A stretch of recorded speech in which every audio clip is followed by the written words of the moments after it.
Bonjour à toutes et à tous pour ce webinaire sur la solution SolidWorks Electrical 3D. Donc, de quoi on va parler aujourd'hui? Je vais d'abord vous présenter les enjeux de la CAO électrique et comment vous pouvez exploiter au mieux la 3D dans ses conceptions électromécaniques. Ensuite, je vous montrerai rapidement l'offre SolidWorks Electrical et notamment la possibilité d'étendre votre solution 2D actuelle vers la 3D. Je vous présenterai rapidement Visiative. Je partagerai quelques références clients SolidWorks Electrical 3D. Et ensuite, je vous présenterai certaines fonctionnalités et avantages de la solution directement avec un exemple avec le logiciel. Enfin, je répondrai aux questions-réponses, je répondrai aux questions donc que vous pourrez avoir s'il y a besoin sans problème. Alors, commençons par rappeler les principaux enjeux et comment vous fonctionnez habituellement en conception électromécanique. Ce que l'on se rend compte, c'est que le processus que vous avez, que vous déployez pour vos conceptions, il est généralement, c'est un processus en série. Donc, les étapes se suivent les unes après les autres et ça prend un certain temps, puisqu'au départ, en général, vous partez de la conception mécanique. Donc en fait, vous allez attendre généralement que les mécaniciens construisent leur assemblage ou au moins leur conception, hein, établissent la technique mécanique. Ensuite, vous allez apporter souvent de la schématique avec des outils 2D, schématique électrique, et vous allez commencer à faire de la documentation une fois que les schémas sont réalisés. Vous allez, pour certains, intégrer et étudier l'intégration avec la mécanique. Mais ça dépend encore parfois des sociétés. Hein. Parfois, il y en a qui n'étudient pas l'intégration avec la mécanique. Ils attendent plus tard. En fait, ils attendent quoi? Alors, il y a des approvisionnements qui peuvent avoir lieu puisque des fois, il y a des prototypes physiques qui sont réalisés. Et ensuite, il y a une fabrication. Et puis, il y a un montage, une fabrication et enfin une installation avec parfois donc des prototypes physiques pour faire des tests. Et à ce moment-là, souvent, il y en a qui vont se rendre compte de l'intégration électrique-mécanique parce que les câbles ne passent pas forcément comme on l'avait prévu ou on l'avait pas forcément étudié. Il y a des câbles trop courts éventuellement. Il peut y avoir des problématiques d'encombrement entre les composants et la mécanique. Et donc, on arrive à un temps finalement global qui est quand même relativement long. Et vous appuyez beaucoup sur de la 2D pour faire votre travail. Ce que SolidWorks propose dans son processus, c'est de dire est-ce qu'on ne peut pas exploiter donc un outil 3D pour améliorer et réduire ce temps finalement. Donc là, l'idée de Dassault, c'est de dire est-ce qu'on ne peut pas paralyser les tâches et vous propose en fait une intégration électrique mécanique, de l'étudier beaucoup plus en amont du processus, notamment avec SolidWorks Electrical 3D, de pouvoir redémarrer la documentation finalement plus tôt et pourquoi pas la gestion des données techniques qui va avec. Et l'idée étant de réduire tout simplement le temps global de conception. Et donc, vous pouvez anticiper d'ailleurs des décisions et vous pouvez réduire le nombre de prototypes physiques parce que vous allez avoir la capacité de modéliser en 3D en fait comme un jumeau numérique hein, de votre produit, que ce soit de la machine, mais ça peut être n'importe quel type de produit électromécanique. Hein. Et voilà l'idée de départ de Dassault dans sa proposition. Donc l'idée, c'est de se concentrer et de paralléliser les tâches 2D et 3D sur la partie conception en amont. Du coup, l'offre SolidWorks Electrical, alors vous êtes pour la plupart, vous utilisez donc déjà la solution schématique qu'on appelle 2D pour simplifier. Et puis là, on voit que vous pouvez donc la coupler à SolidWorks Electrical 3D. Alors, il peut y avoir deux façons de se coupler, hein, puisqu'il y a des fois, vous avez dans l'entreprise, vous avez des électriciens d'un côté, puis des mécaniciens de l'autre, qui n'ont pas le même profil et qui pourraient, les mécaniciens pourraient se charger de la partie électrique 3D. Ça, c'est une possibilité de licence que vous avez dans la première partie en haut.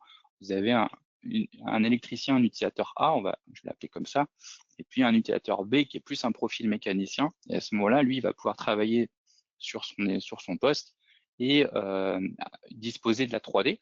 Et bien sûr, il y a une connexion bidirectionnelle entre 2D et 3D, hein, entre la schématique et la modélisation 3D dans SolidWorks.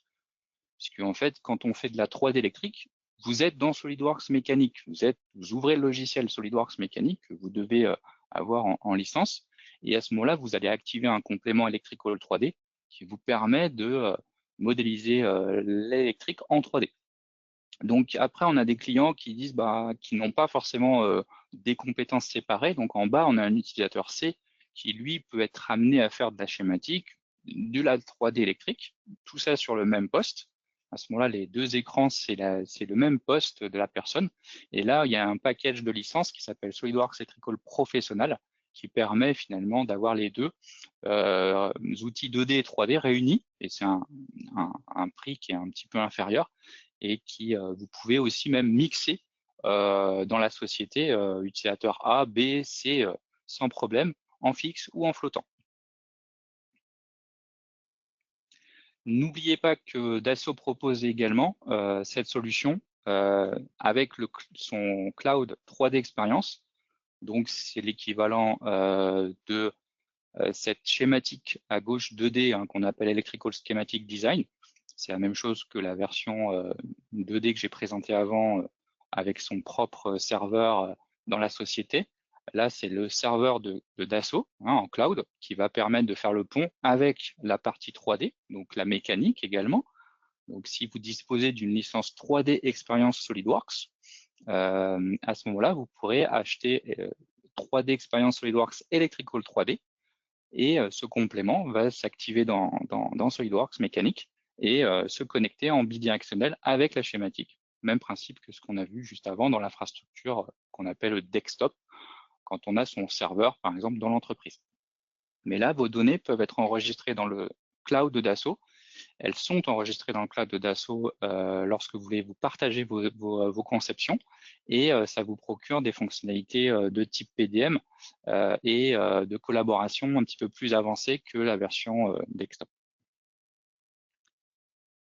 Si on zoome un petit peu sur les fonctionnalités, les principales fonctionnalités de SolidWorks Electrical 3D, vous allez disposer d'une bibliothèque de composants, notamment des pièces 3D fournies par Dassault. Vous pourrez enrichir votre bibliothèque avec vos propres pièces, vos propres modèles, ça peut être aussi des assemblages. Et puis ensuite, vous allez avoir des fonctions pour faciliter l'assemblage de vos composants dans votre produit mécanique, pour aller plus vite pour les assembler. Vous allez pouvoir ensuite, si vous le souhaitez, modéliser les câbles et les fils en 3D avec des contrôles de dimension automatiques par le logiciel qui va calculer les longueurs également automatiquement de tous les fils et les câbles. Le logiciel va vous vérifier notamment que le rayon de courbure est respecté. Ensuite, vous allez avoir des fonctionnalités de mise en plan pour en 2D finalement ajouter des vues de coupe, des vues de détail ou des vues d'ensemble avec tous les composants électriques et mécaniques réunis, avec donc du coup une seule nomenclature électromécanique. Une fois que vous avez vous avez fait vos mises en plan, vous pouvez tout rassembler avec les schémas électriques 2D et fournir un seul PDF à votre client. C'est ce qu'on appelle la fusion ici de plans avec les schémas. Bien sûr, il y a une connexion bidirectionnelle avec la schématique. C'est pour cette raison que les fils et les câbles se réalisent automatiquement, se modélisent automatiquement, parce que les informations viennent automatiquement de la schématique. Et puis, il y a des actions, quand vous supprimez ou vous ajoutez un composant, vous pouvez l'ajouter en 2D, en 3D. Et en fait, c'est une connexion bidirectionnelle en temps réel. Il n'y a pas d'export ou d'import de fichiers. Vous pouvez vous intégrer avec SolidWorks PDM professionnel. Et puis, ceux qui ont besoin de faire fabriquer des câbles avec des connecteurs éventuellement ou des COS ou des composants qui se connectent au bout de la filerie, on appelle ça des harnais ou des faisceaux. Eh bien, il y a des fonctions également pour mettre à plat les faisceaux et faire des plans de fabrication très détaillés avec des nomenclatures dédiées à ces types de documents. Voilà pour résumer les principales fonctionnalités.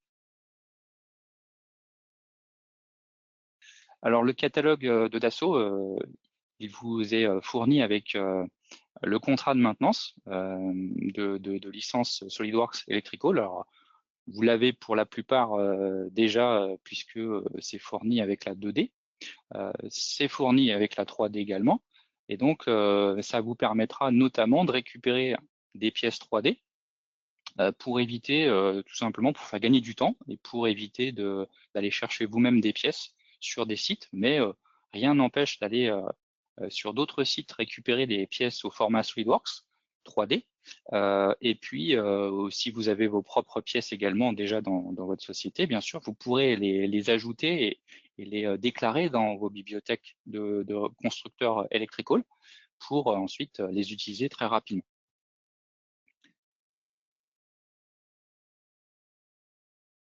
Alors, je vais aller assez vite, mais voilà, pour certains, vous connaissez déjà Visiative.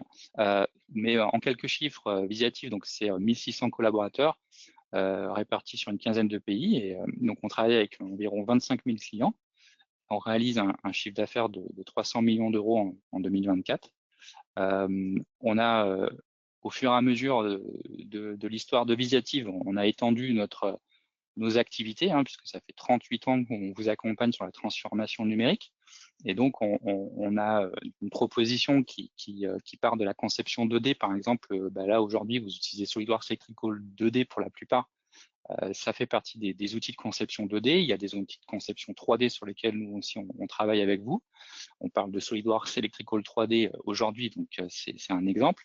Mais il y a d'autres outils que vous connaissez comme CATIA, comme SolidWorks, mais il y a également des outils pour collaborer.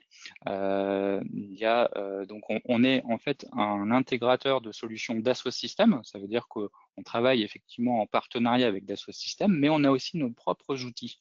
On est éditeur de logiciels pour vous aider à collaborer ensuite avec d'autres services, par exemple dans la société, pour faire un catalogue de pièces détachées, par exemple. On a des outils pour vous accompagner et on va aussi conseiller surtout généralement vos directions pour faire un état des lieux des fois de ce que vous avez comme logiciel, comme outil numérique, et on va vous aider à faire une feuille de route, par exemple, pour améliorer votre transformation numérique. Par exemple, dans les outils Dassault, si on prend que la gamme SolidWorks, puisqu'on travaille aussi sur la gamme CATIA, vous connaissez peut-être donc d'autres logiciels que la partie SolidWorks Electrical. Il y a des outils de simulation, par exemple, sur lesquels on peut vous accompagner sur la gestion de données techniques PDM. Pour les documentations techniques, on peut travailler avec Composer, Inspection et autres. Il y a une offre qui est de chez Dassault qui est assez étendue et on peut vous accompagner sur toutes ces solutions. Pour vous accompagner, notamment, on assure le support technique et la formation. Donc, on a environ 5000 stagiaires formés en 2024. C'est qu'on a un volume assez important de formation qu'on délivre chaque année. Du coup, on intervient dans nos agences ou dans vos locaux, bien sûr, ou à distance. Et donc, on fait ça depuis un nombre d'années important et on est certifié donc Calliope, c'est-à-dire qu'on a un certain cahier des charges sur la qualité pour délivrer ces formations, pour vous accompagner et vous faire financer s'il y a besoin, bien sûr, sur ces formations. Alors maintenant, ce que je voudrais vous partager, c'est 2 références clients, SolidWorks Electrical, en particulier qui utilisent la 2D et la 3D. On a la société Legrand. Alors c'est un des sites de chez Legrand, puisque Legrand c'est très grand. Il y a donc une vingtaine de collaborateurs là qui sont sur un service de R&D qu'on a contacté, qui utilisent la solution depuis 3-4 ans. Ils avaient souvent des problématiques de câblage qui étaient d'avoir des longueurs qui n'étaient pas tout à fait bonnes. En fait, lorsqu'ils commençaient à faire leur montage d'armoire, ils se rendaient compte d'erreurs de longueur. Et ils n'avaient pas beaucoup de composants électriques dans les documentations. Ils étaient rarement représentés dans les documentations. Et grâce à SolidWorks Electrical 3D, ils ont amélioré nettement leur précision dans les longueurs, et ils ont été capables de refaire des armoires parfois qui étaient justement qui n'avaient pas forcément donc les bonnes longueurs, mais en les modélisant en 3D et en vérifiant les longueurs, ensuite ils ont pu aller beaucoup plus vite dans le montage sans avoir à redémonter des éléments ou à recommander du câble dans certains cas.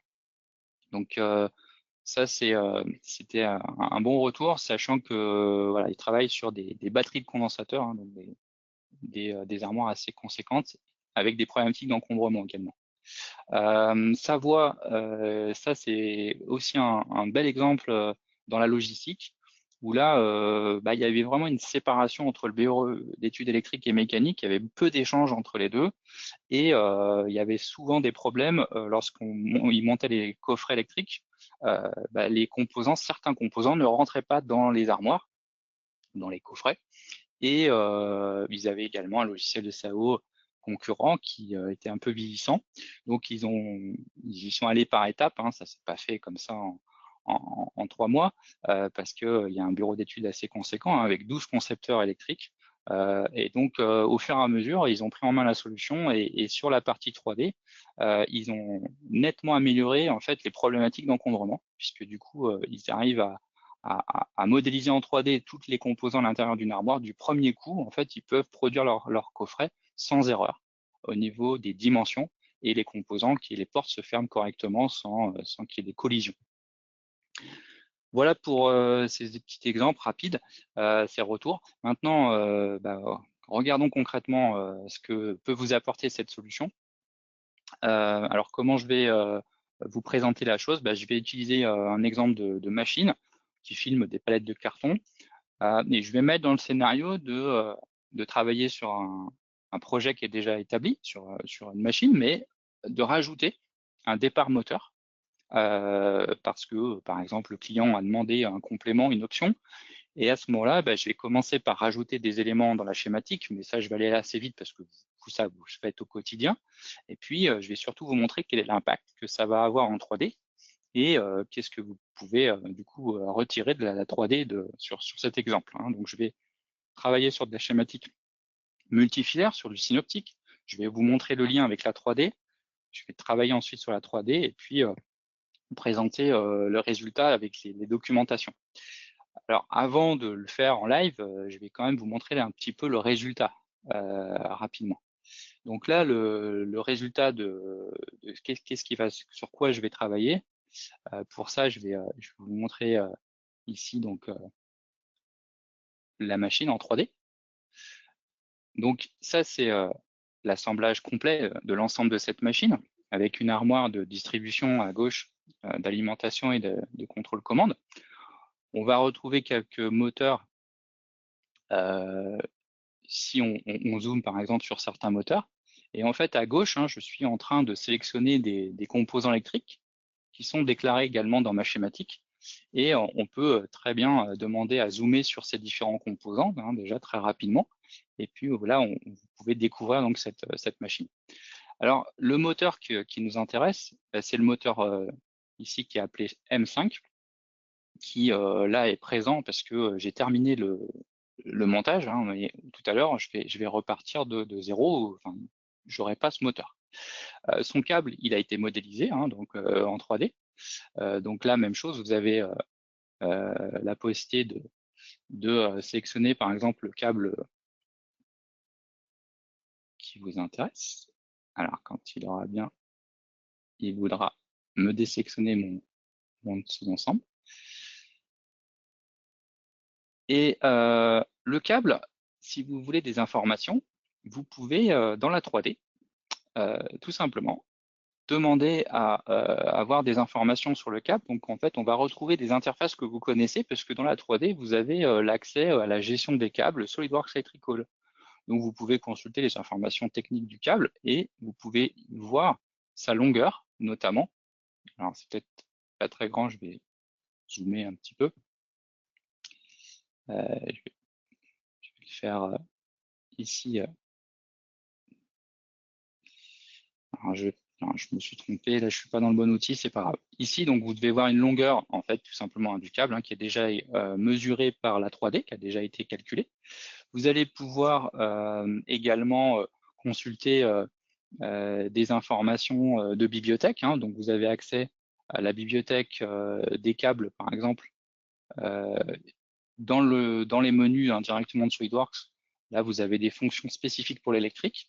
Vous pouvez consulter, donc, par exemple, la bibliothèque de vos câbles et vérifier que vous avez renseigné des bonnes informations. Vous pouvez même ajouter un câble, changer des informations directement là sur le projet en cours, sans problème, sans aller dans la schématique. Hein. Il n'y a pas besoin d'aller dans la schématique pour faire tout ça. Ensuite, ce que vous pouvez contrôler, on peut voir aussi, c'est par exemple une pièce. Hein, si vous avez besoin de contrôler une pièce, hein, donc vous voyez qu'une pièce 3D en fait électrique qui vous est fournie par Dassault sur son portail, elle va être ici donc avec des points électriques. Hein, vous allez avoir des points qu'on appelle des points de routage qui vont permettre de modéliser vos câbles et vos fils si vous le souhaitez. Il y a des clients, on a des clients qui ne modélisent pas les fils et les câbles avec la solution 3D. Par contre, ce qu'ils veulent, c'est intégrer la 3D avec la mécanique et notamment vérifier les encombrements et faire des documentations, pas forcément donc avec les câbles. Donc là, c'est différentes pièces, c'est du format SolidWorks, hein, ça peut être des assemblages, ça peut être des pièces SLD-PRT classiques. Hein. Vous pouvez partir de STEP et les enregistrer au format SLD-PRT et ça fonctionnera très bien. Ensuite, vous allez pouvoir également donc disposer de mise en plan. Donc les mises en plan, je vais les montrer à partir de la schématique. J'aurais pu les ouvrir directement dans SolidWorks, mais ce qui est intéressant, c'est quand vous avez fait des mises en plan à partir de la 3D, ces plans-là, vous pouvez demander à ce qu'ils soient ramenés dans le projet électrique. Donc ça veut dire que là, dans mon projet actuel, vous voyez mon projet qui est en tête à gauche, et il y a tous ces schémas électriques 2D. Et ensuite, dans mon dossier que j'ai appelé implantation, eh bien, vous pouvez avoir les mises en plan qui viennent de la partie 3D, qui sont ramenées automatiquement ici. Et ces mises en plan sont synchronisées. Donc, si j'enregistre, je fais une modification dans la 3D, que je fais un enregistrement de la mise en plan, ce plan-là va se mettre à jour. Ce document qui est sous les yeux, qui lui est dans la 2D, est à jour. Ça veut dire qu'après, quand je fais mon PDF de l'ensemble du projet, eh bien, vous aurez tous les documents, schémas 2D et documents qui viennent de la 3D réunis dans le même PDF. Donc là, on a l'exemple de l'armoire où en fait, on a un départ moteur pour ce départ 5. Donc on va trouver par exemple ici, on va retrouver donc le contacteur c'est un contacteur inverseur. On va retrouver des bornes également sur le borne X1 qui est en bas, hein, qu'il va y avoir, que je vais rajouter, le contacteur K5 et le disjoncteur Q5 également. Donc tout ça, c'est des éléments qui ont été ajoutés là et qui se retrouvent notamment dans les nomenclatures. Hein. Donc ici, on a une nomenclature complète de toutes les pièces électriques et mécaniques de l'armoire. Et puis, si on regarde la machine dans son ensemble, on va retrouver le câble hein, ici, par exemple, en vue de dessus, avec le repère M5 qui a été rajouté par le logiciel. Et on va retrouver en 11.1 le câble, ici, de chez Prismian, qui mesure, alors, ici on peut l'exprimer en mètres, hein, mais là on l'a exprimé en millimètres, on a ici 9 mètres, un peu plus de 9 mètres de câble. Donc tout ça, c'est le logiciel qui l'a modélisé, qui l'a calculé. Et donc, vous allez avoir des documents ensuite à jour très facilement. Sur le bornier, par exemple, eh bien, là, du coup, on va retrouver également la longueur des 9,09 ici mètres qui va s'afficher automatiquement, par exemple, sur vos flux de bornier. Si vous avez fait du synoptique, pour ceux qui utilisent la fonction synoptique, vous pourrez également, pourquoi pas, avoir la longueur qui va remonter automatiquement. Une fois qu'il a été modélisé en 3D, le câble ici, la longueur remonte automatiquement sur le synoptique. Donc tout ça, c'est le résultat final hein, sur ce départ moteur en particulier. Donc maintenant, comment vous pourriez faire pour traiter ce cas? Alors là, je vais repartir d'un projet différent hein, où il n'y a pas ce départ.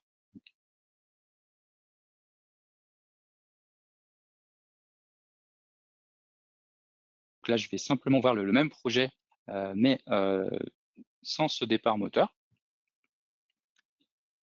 Je vais simplement m'assurer ici des bons tris, très bien. Je vais fermer la partie 3D pour l'instant pour pas me mélanger, sinon je risque après de travailler sur les mauvais assemblages. Voilà. Donc là, quand on est en 3D, hein, on va pouvoir en fait se connecter au projet actuellement ouvert en rouge par moi-même, mais ça pourrait être ouvert par un collègue. Et je vais pouvoir, si je le souhaite, travailler en parallèle, en simultané. Donc généralement, vous allez pouvoir, si vous êtes 2 personnes, vous allez pouvoir paralléliser des tâches parce que vous pouvez travailler sur un sous-ensemble pendant qu'un autre travaille sur les schémas. Ça pose aucune difficulté. Ici, donc là, c'est mon armoire avec un trou en bas à droite. Et puis, donc, on a le bornier à droite X1, qui est pareil, qui est pas complet pour l'instant.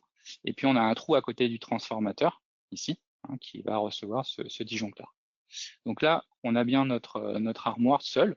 Après, on a la machine complète également, qui pour l'instant ne présentera pas le moteur 5, puisqu'il n'est pas encore là. Et donc là, il y a un trou. Alors on peut voir que vous allez avoir la possibilité de définir des chemins de passage de vos câbles. C'est l'intérêt de la solution Electrical 3D également, hein, c'est de pouvoir étudier le passage de vos câbles. Donc là, on l'a dessiné avec une esquisse. Hein, c'est une fonction qui fait partie du module Electrical 3D qui va vous permettre de dessiner avec une simple ligne un chemin.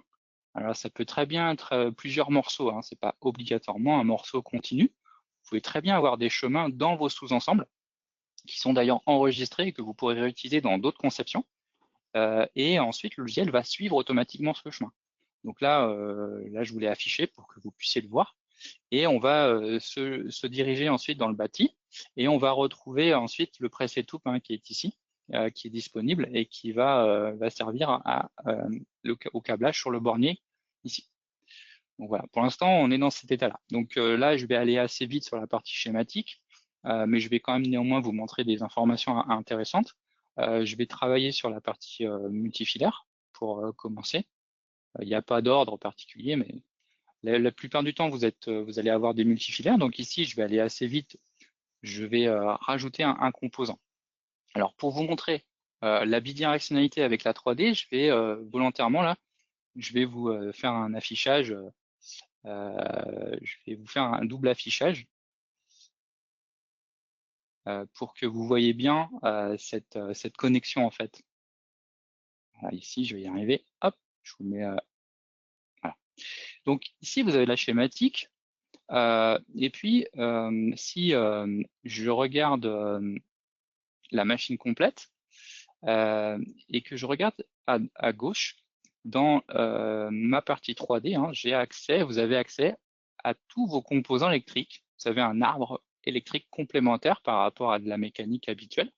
Et vous allez tout simplement pouvoir lister tous les composants qui sont exactement les mêmes que dans la schématique à gauche. C'est-à-dire que cette liste de composants est complètement synchrone en temps réel avec votre schématique.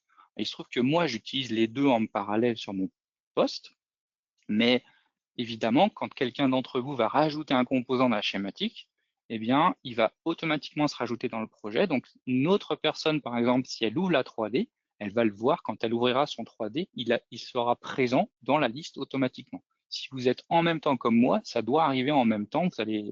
J'espère que vous allez pouvoir le voir. Des fois, il y a des effets surprises en démo. Ça m'est déjà arrivé, mais normalement, je vais vous le montrer. Ici, on regarde par exemple l'extérieur de l'armoire. C'est ma zone où j'ai mes capteurs et mes moteurs. Là, je m'arrête au moteur 4. Je vais de 1 à 4, tout simplement. Maintenant, dans ma schématique, je viens rajouter un départ moteur 5. Pour ça, je vais travailler avec une macro pour aller un peu plus vite. Donc, vous utilisez peut-être, pour certains d'entre vous, les macros, qui sont des blocs standards, et je l'intègre ici. Donc j'ai un disjoncteur Q5. En fait, j'ai quoi dedans? J'ai plusieurs composants qui sont un moteur 5 et un disjoncteur Q5 et un contacteur. Donc ça, je le vois dans la macro. Donc je termine l'action. Et automatiquement, j'ai un moteur 5 ici qui est apparu. Dans la partie disjoncteur, j'ai un disjoncteur Q5 qui est apparu. Et j'ai mon contacteur K5 qui est également un peu plus haut dans l'armoire ici. Donc là, en fait, en temps réel, il a rajouté les informations directement dans la 2D, dans la 3D, ça se synchronise. Je vais continuer simplement sur la schématique pour vous montrer rester dans la schématique. Et après, je vais basculer sur la partie 3D. Donc ici, je vais simplement vous montrer ce que vous avez peut-être déjà mis en place. Hein. Ici, je vais rajouter donc ici donc la représentation de ce départ-là. Et je vais alors, je suis allé un peu trop vite, puisque du coup, j'ai laissé incrémenter le logiciel au niveau du câble. Et du coup, j'ai un nouveau câble qui s'est créé en 6. Donc, je vais lui dire de conserver bien sûr le repère de câble, puisque j'ai été un peu trop vite. Et du coup, il va bien se rattacher au câble 5. Alors du coup, le câble 5, il fait 0 mètre. Pour l'instant, il n'a pas de longueur. Hein. Donc, mon câble a été ajouté tout simplement ici en 2D. J'ai l'information du câble. Et si on regarde la colonne routée, eh bien, mon câble n'est pas routé. Et il est connecté entre le bornier X1 et le moteur 5. Si je regarde les borniers que je viens de rajouter, les bornes, j'ai rajouté des bornes 17, 18, 19. Donc, si je regarde tout simplement mon folio de bornier, eh bien, il me manque mes bornes. Donc ça, c'est des actions que vous faites de votre côté. En général, vous faites des mises à jour. Et j'ai bien mes bornes 17, 18, 19, 20. Par contre, ma longueur de câble est toujours nulle. Et ça, c'est normal, puisque dans le logiciel, si vous utilisez la 3D, c'est la 3D qui va écraser votre longueur. Lorsque on aura calculé la longueur, ça viendra écraser la longueur éventuellement que j'aurais estimé ici avant. Donc là, je ne vais pas estimer de longueur, je vais attendre la 3D. Donc pour l'instant, mon câble il est en attente. Et si je passe maintenant en 3D, puisque c'est ça l'intérêt pour vous également. Hein. Donc c'est ici, donc je vais passer sur l'assemblage complet. Et maintenant que j'ai mon câble, j'ai mon moteur ici à gauche, eh bien je vais double-cliquer tout simplement sur le moteur 5 que je viens de rajouter depuis la schématique. Et dans ma bibliothèque, il va chercher la pièce automatiquement puisque c'est configuré dans votre bibliothèque.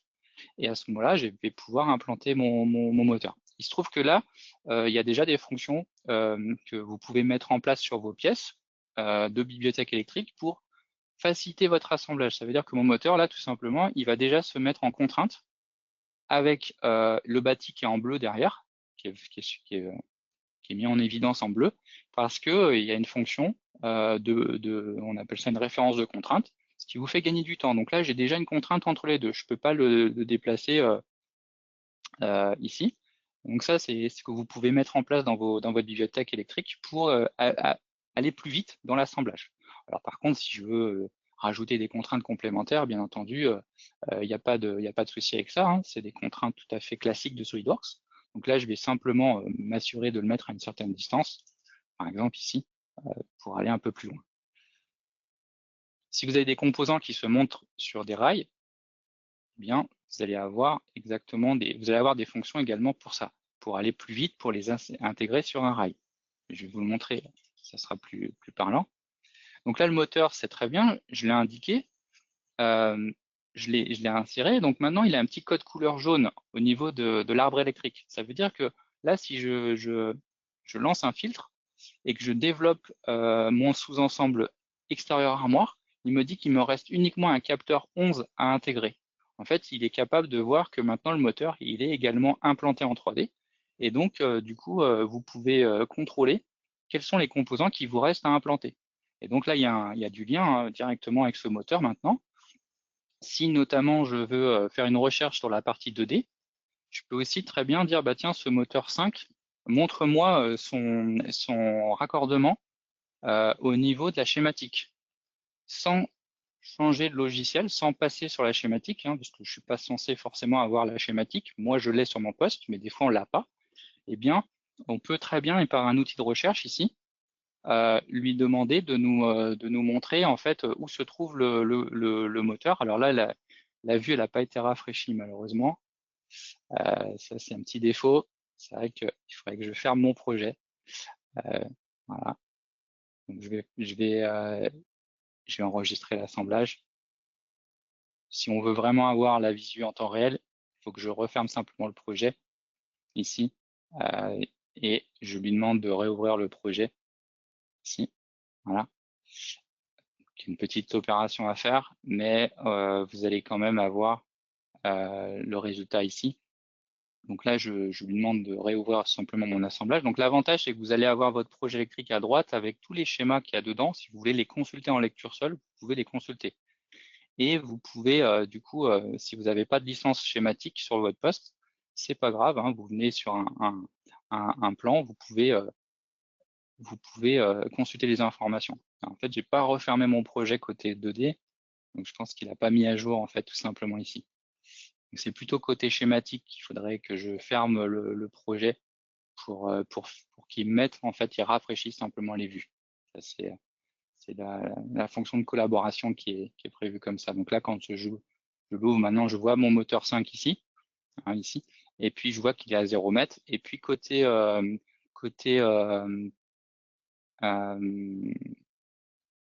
moteur, quand je fais une recherche, cette fois-ci sur ici, mon moteur, je ne sais pas exactement où est-ce qu'il est, je ne connais pas la page où il se trouve. Là, je fais une recherche et à ce moment-là, là, je peux le visualiser ici et je suis sur la bonne page. Donc là, vous avez vraiment de la collaboration 2D, 3D très importante. Et maintenant, si je regarde l'armoire, il faut que je rajoute quelques éléments, le bornier, les contacteurs, disjoncteurs. Donc là, tout simplement, je vous disais que vous pouvez filtrer. Donc je filtre et je dis, bah voilà, montre-moi qu'est-ce qui reste à implanter en 3D que je n'ai pas, que j'ai déclaré dans ma schématique, mais je n'ai pas encore dans ma 3D. Il me reste le disjoncteur Q5. Ben, ça tombe bien. Je vais simplement l'intégrer sur son rail ici. Hein, donc je vais double-cliquer dessus. Et puis là, donc, il va me le présenter. Et je le monte sur le rail. Donc là, il est monté sur le rail. Il a des contraintes automatiquement qui ont été mises en place par le logiciel avec le rail. Mais il peut encore bouger latéralement. Donc si je le prends manuellement, je peux, quand il voudra bien, alors plutôt que de le bouger à la main, et surtout pour le mettre correctement, quand on n'a pas de licence électrique, on met des contraintes SolidWorks classiques. Sauf que si j'ai 5 ou 10 composants à gérer, il va falloir que je fasse 10 fois les opérations. Le module électrique, il vous simplifie la mise en place des contraintes très rapidement. Donc dans le panneau électrique, je demande une fonction de positionnement de composants. Je sélectionne simplement, par exemple, ce disjoncteur-là avec celui d'à côté, et je demande de les mettre à une certaine distance entre eux. Donc par exemple, 2 mm. Ah, je me suis trompé, j'ai demandé un alignement par la gauche. Donc là, il est superposé. Je lui ai demandé un espacement. Donc là, il le met automatiquement à 2 mm. Donc là, en quelques clics, il a mis une ou plusieurs contraintes. Je pouvais faire ça pour 5 disjoncteurs. Je peux mettre 2 mm entre chaque disjoncteur. C'est le logiciel qui met toutes les contraintes de distance entre chaque composant. Et ça va beaucoup plus vite. Si je dois modifier, par exemple, l'espacement de ces disjoncteurs, très rapidement, eh bien, je sélectionne simplement les différents composants, y compris le transformateur si j'ai envie. Je définis ici que je veux les coller à 0 mm et je demande à donc faire cette répartition. Et là, il est en train de le faire. Voilà, ça prend un petit peu de temps. Voilà. Et là, il vient de les coller à 0 mm. Ça veut dire qu'il leur a mis des contraintes coïncidentes automatiquement ici. Voilà. Il a mis des contraintes coïncidentes entre chaque composant. Donc là, c'est un gain de temps vraiment important. et vous êtes précis. Le bornier, j'ai pas besoin de me dire, tiens, quelles sont les bornes que j'ai rajoutées. J'ai simplement à venir sur le bornier X1 dans l'arbre électrique et je demande à mettre à jour. Ici, j'ai une fonction mettre à jour les bornes. Je fais la demande de mise à jour et c'est lui qui voit qu'il y a des nouvelles bornes qui sont arrivées automatiquement. Il va me les implanter automatiquement à la suite des bornes existantes. Donc là, il est en train de le faire. Il va les rajouter au-dessus.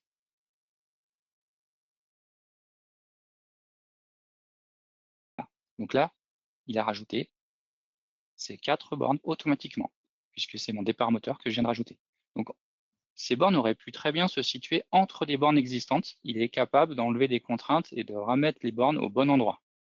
Là, elles sont à la suite, mais elles sont collées, puisqu'il y a des contraintes automatiquement qui ont été mises en place.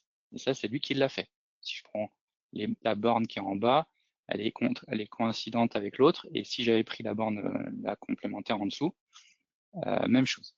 Donc, il y a vraiment une intelligence, c'est très rapide, vous allez gagner beaucoup de temps et de précision. Ensuite, il me reste, qu'est-ce qu'il me reste? Je redemande à filtrer. Il me reste le contacteur K5. Ici, ma liste se réduit au fur et à mesure et j'ai plus qu'à implanter donc le contacteur K5. Même chose, là, il vient s'intégrer sur le rail, il va se fixer dessus. Et si je veux aller, si je veux de la précision, je vais dire, tiens, celui-là et celui-ci, je vais me les positionner à 10 mm.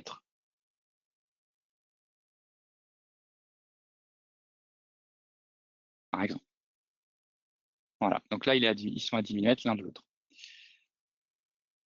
Alors, je ne vais pas faire la filerie interne, je vais surtout vous montrer le câble. Je pourrais faire aussi la modélisation de la filerie interne de l'armoire, hein, parce que ça fait partie, bien sûr, des fonctions de la solution. Ici, donc maintenant que j'ai ces éléments-là, il y a une chose que je dois faire, c'est que le press et toupe ici n'est pas déclaré dans mon schéma électrique. En général, vos press et toupe, vous n'allez pas les déclarer dans la schématique. Donc, il a besoin, le logiciel, de savoir que ce press et toupe va servir au câble 5. Sinon, il ne saura pas trouver automatiquement, il ne pourra pas démarrer la gaine du câble. Donc là, je fais une action simplement, ici. Je peux contrôler mon câble W5. J'ai les informations qui viennent de la schématique, hein, qui me disent bien que l'origine du câble, c'est X1, borne 17, 18, 19, 20, que la destination, c'est le moteur 5. Et maintenant, ce que je veux, c'est juste lui dire, attention, on prend en compte le fait qu'il y a un press et toupe au niveau de l'origine du câble. Et je vais lui rappeler, c'est pas obligatoire, que la destination, le press et toupe est ici également, au niveau du moteur. Alors, ça, c'est une petite action à faire.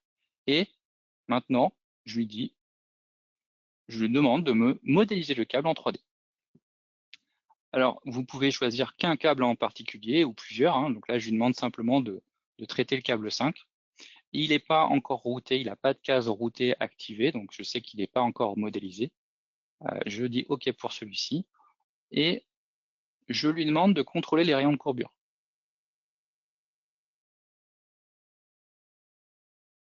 Là, automatiquement, donc il va suivre le chemin en rose que j'ai dessiné. Si je n'avais pas dessiné de chemin rose, il aurait été au plus court. Il y a différentes méthodes de routage. Il y a des clients qui préfèrent router au plus court. Et ensuite, on peut venir modifier la trajectoire. On peut lui demander de passer par des attaches après le routage, par exemple. Il y a différentes façons de faire. Là, je suis en mode automatique en lui disant, tu suis mon cheminement au plus près. Et du coup, il est allé ici.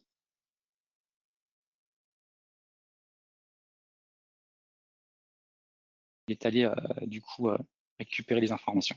Donc là, ce câble-là, il a une certaine longueur. Alors si je reste en 3D, je pourrais ouvrir le câble éventuellement. Hein.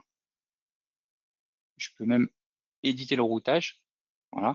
Et mon câble, il n'a pas de problème de rayon de courbure. S'il avait un problème de rayon de courbure, il m'aurait alerté déjà juste après le routage. Il me l'aurait dit. Et si je viens, par exemple, modifier volontairement, je tire un petit peu fort sur le câble, eh bien, lorsqu'il y a un problème de rayon de courbure, on peut le voir également en rose et jaune et en rouge, il va nous dire qu'il y a un problème. Et tant que vous avez cette code couleur-là, vous avez un problème de rayon de courbure. Alors, on peut connaître la valeur, hein, bien sûr, du rayon. Là, je ne vais pas le faire. Et si vous respectez le rayon minimum qui vient de la bibliothèque des SolidWorks Electrical, eh bien, le câble reprend sa couleur de la gaine, qui est ici orange dans cet exemple. Donc là, je sais que j'ai un bon rayon de courbure. Et au niveau longueur, eh bien, automatiquement, si je regarde la mise en plan de cette machine, donc là, je suis toujours... j'ai une petite fenêtre qui me demande simplement sur quel programme je travaille. OK. Donc là, simplement, maintenant, vous voyez la mise en plan que je vous ai montré dans la schématique. Pour l'instant, là, j'ai ouvert le fichier en lui-même, hein, tout simplement. Et on voit donc le câble avec son moteur 5 ici. Par contre, il n'y a pas de repère 5. Le moteur M5 n'est pas repéré. Eh bien, il suffit de sélectionner la vue et avec un bouton, vous allez demander au logiciel de vous rajouter les repères. Alors, il l'a mis un petit peu en plus petit au-dessus, mais il vient de rajouter automatiquement M5. Après, j'ai changé simplement la taille pour l'instant, mais automatiquement, vous allez avoir tous vos repères électriques ici. Et pour le câble, ça va être simplement à vous de venir, par exemple, rajouter ici une information bullée. Là, par exemple, la notation, je vais rajouter une bulle simplement sur le câble qui est ici. Si vous souhaitez donc rajouter ici une information de la numérotation du câble. Alors après, on peut lui mettre un style, bien sûr. Ici, je vais rajouter simplement un style plus approprié, en bleu. Et mon câble 11.1, donc il est rajouté automatiquement dans la nomenclature en dessous. Et on voit la longueur, ici, il est un peu plus court vu que j'ai retravaillé dessus que dans mon exemple terminé tout à l'heure, mais il fait bien 8,8 mètres là. Et donc, cette information-là, il l'a déduite automatiquement. Il a rajouté ça dans ma nomenclature. J'ai mes autres câbles, en fait, qui sont au-dessus, hein, qui sont ici. Il est capable même de calculer la masse des câbles éventuellement. Et donc là, j'ai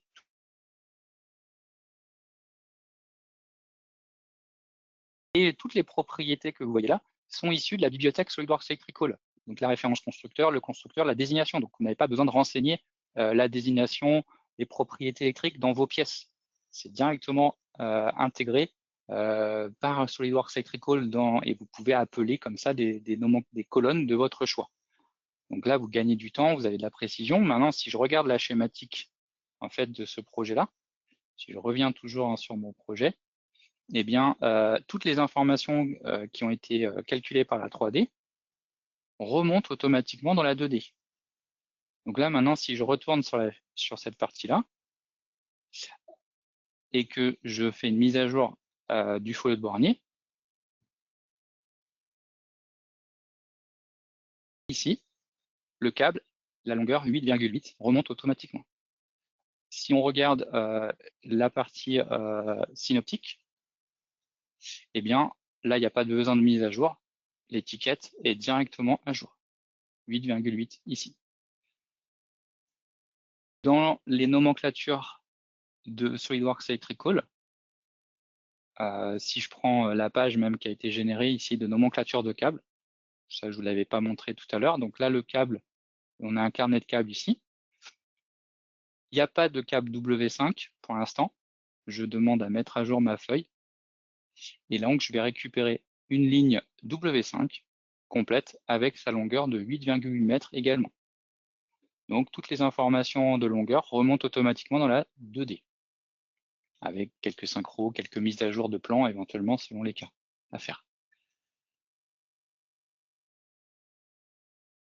Donc là, vous avez ces informations-là. Et pour terminer, je vous avais expliqué qu'on avait des plans d'implantation ici de l'armoire.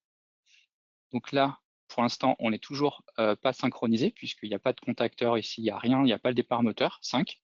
Donc ça, c'est un plan qui vient de la 3D. Donc il suffit pour avoir cette synchronisation, je vais fermer le document. Je reviens sur la 3D. Là, ce plan-là, je vais l'enregistrer. Voilà, j'enregistre. Donc ce plan-là, il fait partie de mes mises en plan. Donc je veux qu'il soit à jour dans la 2D. Donc là, je l'enregistre simplement.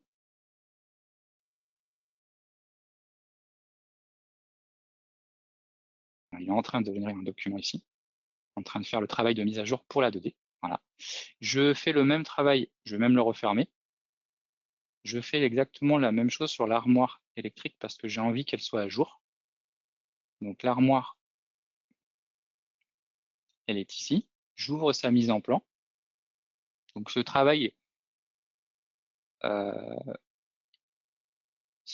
là, vous voyez que si vous voulez que ça synchronise, ça ne va pas prendre très longtemps. C'est très rapide. Là, il va vous falloir 1 minute pour voir le plan.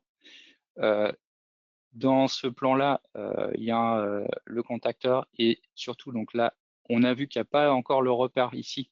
Donc là, je sélectionne la vue et je demande à rajouter les repères. Donc du coup, il va rajouter. On voit la différence de taille hein, qui est de K5 ici. J'ai mon X1 qui vient d'être ajouté. Les bornes, elles sont là. Mon disjoncteur Q5. Donc là, maintenant, j'ai juste à demander à enregistrer le plan. Fichier enregistré. Voilà. Et là, du coup, je vais avoir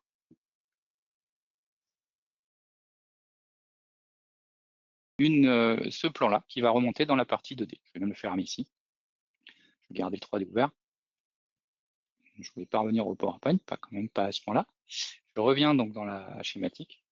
Et cette fois-ci, j'ouvre mon armoire.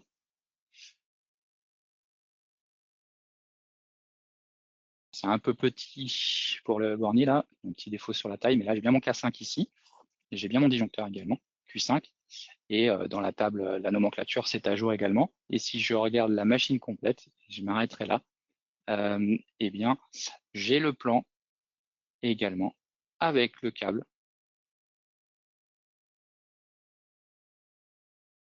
Et repéré 11.1, le moteur 5, et dans la nomenclature, dans la dernière ligne, j'ai mon tableau, qui dérive d'ailleurs, déborde un petit peu sur mon cartouche. Donc voilà, toute la documentation est à jour, aussi bien en 3D qu'en 2D. Et donc, vous avez du coup une suite complète, une synchronisation complète 2D 3D. Donc voilà ce que je voulais vous présenter concrètement sur cet exemple. Et pour conclure, donc maintenant sur ce que vous venez de voir, eh bien, on peut voir que par rapport au processus électromécanique que je vous ai présenté au début, qui consiste à paralléliser les tâches, notamment en intégrant de la 3D et en étudiant l'intégration 3D mécanique, on voit que vous avez besoin de simplifier la collaboration électrique et mécanique généralement, et que cette solution SolidWorks Electrical, elle permet de coupler en bidirectionnel vos schémas avec la 3D, avec la mécanique, que c'est un couplage en temps réel, et que du coup, vous n'avez qu'une seule source de matériel, vous avez une bibliothèque partagée 2D, 3D qui est disponible des deux côtés, et que les mises en plan, on a vu, et les nomenclatures sont communes finalement, et elles sont rassemblées. Si on prend la nomenclature côté 3D, on a bien des composants électriques et mécaniques directement dans cette nomenclature. Pour ce qui est des erreurs d'installation, souvent vous avez donc des problématiques d'encombrement ou des longueurs de fils et de câbles. Là, on voit que vous pouvez étudier en 3D l'encombrement des matériaux électriques. Je n'ai pas lancé la détection d'interférence dans SolidWorks. J'aurais pu le faire pour voir s'il y avait des collisions entre mes composants, par exemple, et la porte. Il y a des fonctions que je n'ai pas montrées, qu'on pourrait utiliser. Mais visuellement, déjà, je peux le contrôler. Et puis, il nous a contrôlé le rayon de courbure. Donc, on peut étudier le passage des câbles. Les longueurs sont calculées automatiquement avec des rayons de courbure. Donc, c'est quand même très précis et vous gagnez en qualité. Enfin, pour mieux comprendre comment se monte l'installation et quand il faut discuter avec l'atelier, par exemple, avec la production, on voit que là, on peut travailler avec des modèles 3D électriques. Par exemple, chez Legrand, qu'ils m'ont dit, c'est qu'ils font des revues de projet de conception au niveau des prototypes et ils ont le modèle électrique 3D, électromécanique 3D, et ils le présentent aux personnes de la production. Du coup, ils discutent sur le modèle en disant voilà comment on va monter tel ou tel composant, voilà le passage des câbles qu'on a prévu. À ce moment-là, ils ont déjà un modèle 3D sur lequel ils peuvent discuter. C'est beaucoup plus parlant d'avoir un 3D que des fois des 2D qui sont parfois pas toujours d'ailleurs détaillés. Là, on peut faire des zooms, etc. et on peut déjà étudier des choses à l'avance. Et là, on a vu que vous avez, pour faciliter, des documentations qui sont ensuite mises à jour, synchronisées s'il y a besoin. On n'a pas vu la génération de plans de câblage, de faisceaux, de harnais, mais on a aussi ces fonctions-là qui vous permettent de montrer un harnais en 3D, un faisceau en 3D, et de montrer des plans après très détaillés d'un faisceau ou d'un harnais. Donc voilà, pour résumer, ce que peut vous apporter cette solution et comment elle peut améliorer votre processus de collaboration et de conception électromécanique en vous en gagnant du temps et de l'argent dans vos conceptions.